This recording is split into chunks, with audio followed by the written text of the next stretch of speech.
Welcome to the Origin Summer Preview with the Dice Tower. In this series, we look at recently released and upcoming games for summer 2014. And now, recorded live at Origins 2014.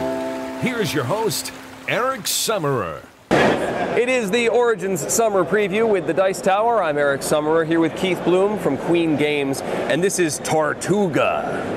I'm always impressed how you make that sound like it's the first time you said that. I've done that 100 times in the past 2 hours, and it still sounds fresh. Yeah, Tortuga's a new, I consider this kind of a family game in the sense that it's good for young kids, adults, or one that has a nice level to it, plays quickly, about 30, 40 minutes. Definitely a dice rolling game. I like the fact that the dice themselves actually are heat stamped, so they're actually burned in. This isn't something that's logo. The way this game works is your goal is to get the most treasure onto the island of Tortuga, buried and secure. So the mechanism is that over the course of the game, you're rolling dice behind your shield. You decide what you want to keep, leave those down, and then everybody simultaneously reveals. You rolled very well, right? I did. That's impressive. And you didn't even see my hands move. I don't think I want to play it. And so you can decide how many dice you wish to place on the board. They both have to be the same type. We have a couple laid out here just to kind of show how it works. You've got these different resources that you can acquire. You can get ships, crew, treasure, cannon, and sabers. And so as you've laid all your dice out, once everybody's dice are on the board, you go through and look at who has the highest and second highest total. Each die is different. There are different numbers. For example, on these two dice, if you look, you see different values for the sabers. So that's something where, and you have that shown on the back of your player screen.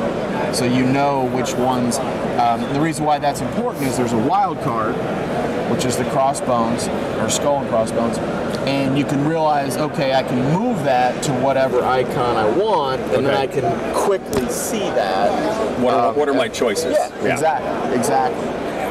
So as we go through, for example, in your case, as we're looking at each other, you would be the first to get the ships, so you would slide up along the ship track. And so why is that important is because as you look on the player board, this kind of shows you the flow of the game. Treasure starts here, and then your crew, which are these guys, take it to the boat. And then the ships take it to Tortuga. We actually have these are the treasure chest tokens that are moving along the map. That's right. That's exactly right. And so the placement here is important. As you look at these white spaces, they show you how many treasures you can actually, your capacity.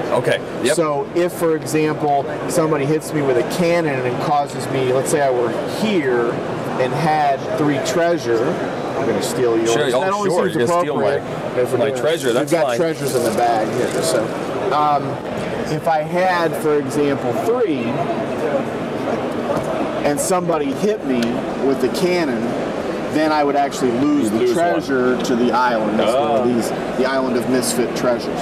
So that's why you want to have more ships, right? To give you the capacity and kind of watch about your flow. That mechanic, same is true for your crew. As well.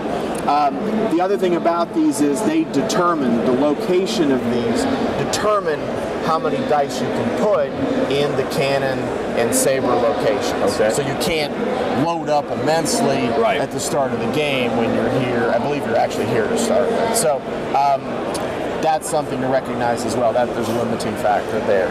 So as the treasures are coming through, different sets, the colors are there for a reason. If you have a set, you get a bonus for that. The white is a wild card, the purple is a special treasure, a multiplier. You also have, for the person who comes in first place, you get to choose, I believe it's 2 of these, and actually those are nice turns, because there are a lot of ones out here. You can take 2 treasure, you would take 1, put it down and put this back, so this serves as kind of a nice, there's not perfect information out on the board as to what's going on. treasure loaded out. The game ends when you have Tortuga full, when somebody gets 6 treasures there. And all right. I feel like that's it in a nutshell. Oh, well, we gotta have the player marker. The giant player marker. It's a 5-pound ship. we had it on its side at first, and I thought it was Greenland or something. Actually, we found a tree that had that kind of, I'd call it a circumference. But that's just the shape of the tree that you use to make the token. Yeah, that worked out pretty well. It's a pirate ship. Exactly. Exactly. All right, so this is soon. You have it showing here. This is the production version. This is the production version. This is one of our Kickstarter projects. So it's going to backers first. That's right. That's right. And so this should be out to retail, we expect, in about 4 or 5 weeks. Excellent. Tortuga. Thanks, Keith. Thank you.